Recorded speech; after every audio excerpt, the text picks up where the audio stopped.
अपवर्तन, ठीक है, यानी कि रिफ्रैक्शन, ठीक है।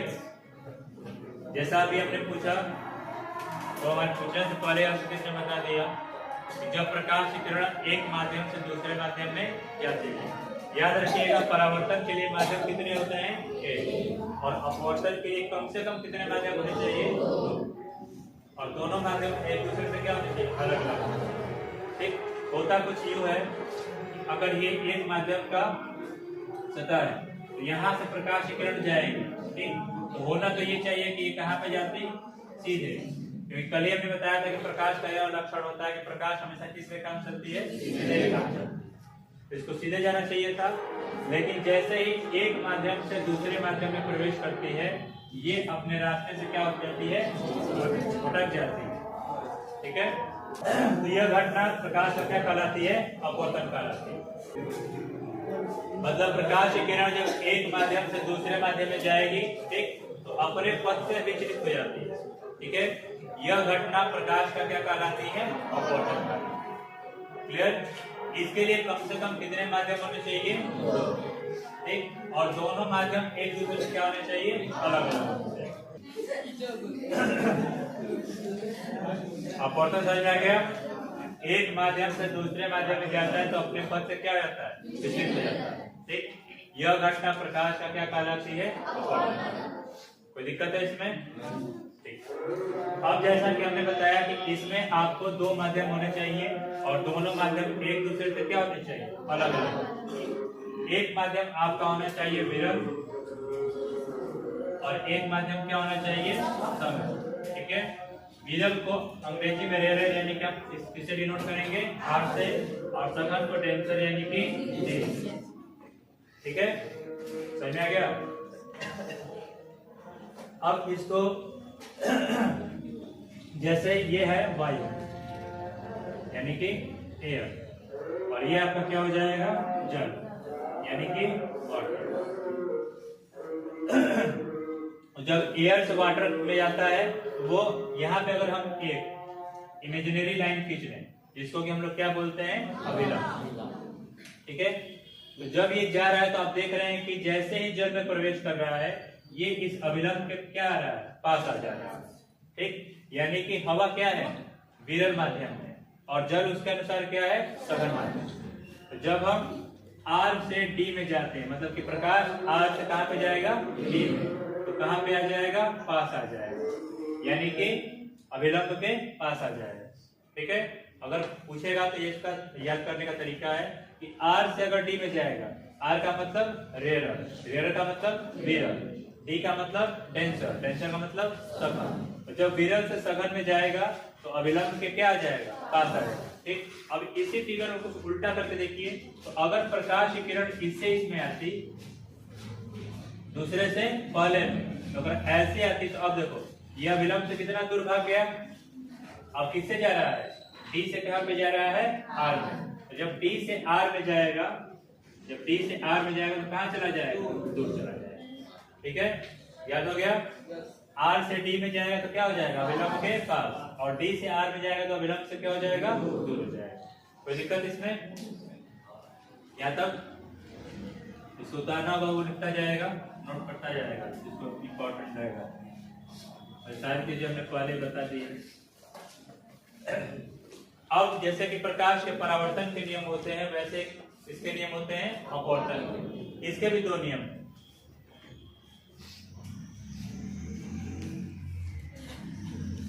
ये है आपका आपतित किरण और ये है आपका अपवर्तित किरण, और ये आपका क्या हो जाएगा, अभिलंब, ठीक है। यानी कि आपतित किरण, अभिलंब और अपवर्तित किरण, ठीक, ये एक ही बिंदु पर क्या होते हैं, स्थित होते हैं, एक ही तल के बिंदु पर क्या होते हैं, स्थित होते हैं, ठीक। ऐसा नहीं कि अगर आप देखो जैसे कोई शीशे का ग्लास है उसमें पानी भर लिया आपने, ठीक, उसमें अगर आप इस पेन को सीधा नहीं तिरछा कर डालें, ठीक है, जब तिरछा डालेंगे तो वो आपको मुड़ा हुआ दिखाई देगा, ठीक है, वो आपको क्या होगा, मुड़ा हुआ दिखाई देगा। तो जहां पे डाल रहे हो वही से मुड़ा हुआ दिखाई दे रहा है, ऐसा थोड़ा कि आप यहाँ पे डाल रहे हो किसी दूसरे ग्लास में दिखाई दे रहा है कि नहीं मुड़ा हुआ, उसी में दिखाई देगा, ये उसी तल के और उसी बिंदु पर, ठीक है, समझ में आ गया। अब फिर इनके बीच भी एक कोण बन रहा है, इस कोण को क्या कहते हैं? कोण आई, और इस कोण को क्या बोलते हैं? कोण आर। ठीक, तो ये कहता है कि इन दोनों का जो ज्या होता है यानी कि sine i proportional to sine r. ठीक, मतलब कि साइन आई समानुपाती या अनुक्रमानुपाती साइन आर। ठीक, अब आपको पता है कि हमें इस साइन को हटाने के लिए एक कांस्टेंट का यानी कि एक नियतांक का प्रयोग करते हैं।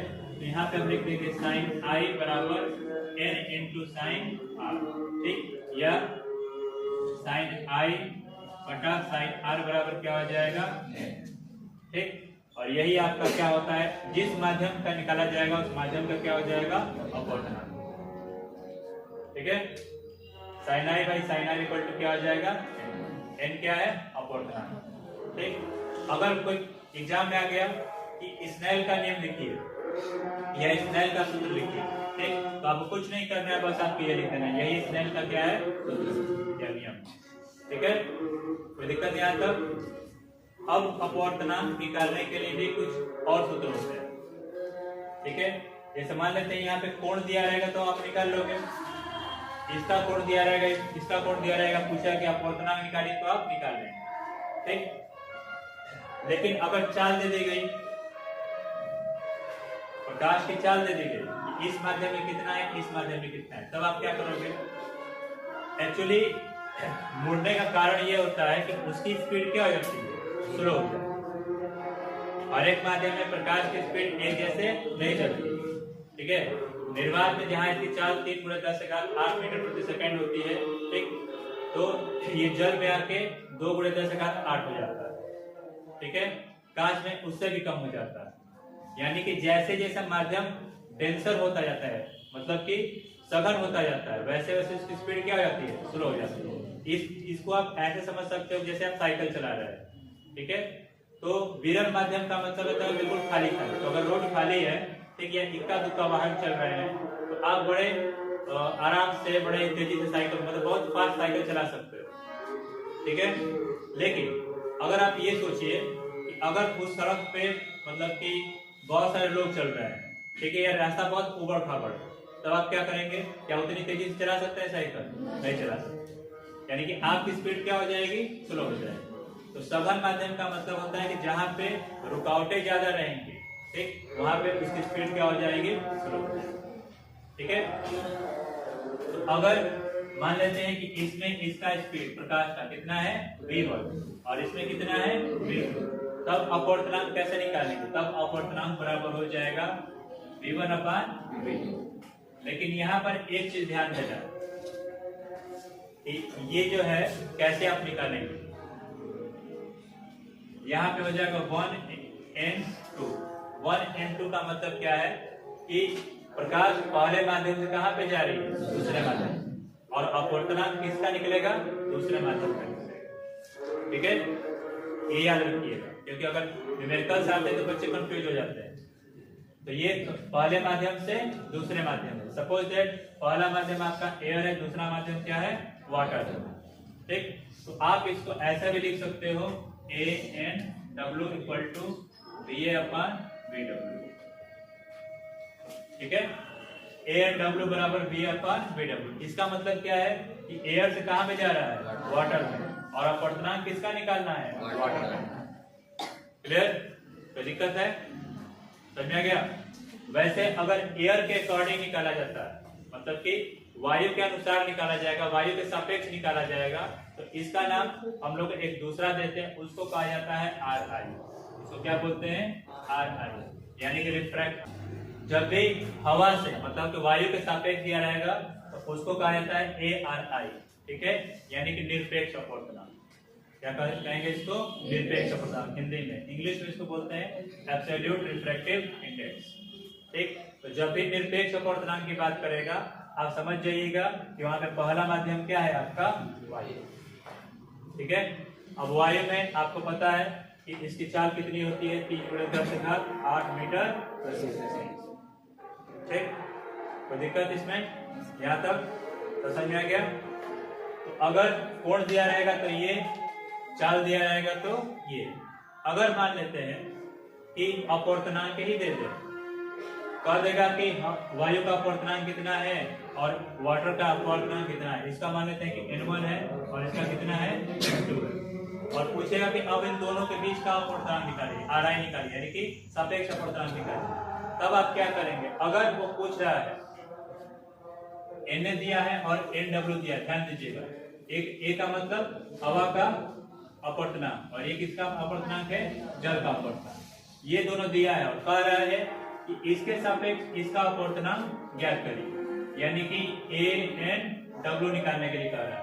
तो इसमें आप क्या कर देंगे, Nw को ऊपर कर देंगे और Na को नीचे कर देंगे। यानी कि देखो यहाँ पे V1/V2 है, ठीक, यहाँ पे sin I बराबर sin R है, ठीक है।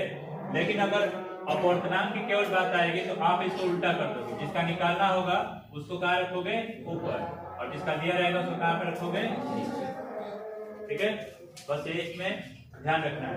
इन दोनों बिल्कुल सीधा सीधा है, जिसका निकालना है उसको नीचे रखा जाता है, लेकिन इसमें जिसको निकालना है उसको कहाँ पे रखा जाता है। यहाँ तो कोई दिक्कत है और कोई फार्मूला छूट रहा है इसमें? हाँ बोलिए, पूछ रहा है कि फार्मूला छूट रहा है तो देखिए, जैसे कि इसमें हमने आपको बताया कि इसके बीच एक कोण बन रहा है कोण I और इसके बीच एक कोण बन रहा है कोण बन रहा है। अब इन दोनों कोणों के बीच का जो अनुपात है, ठीक, वो आपके अपवर्तनांक के बराबर होता है।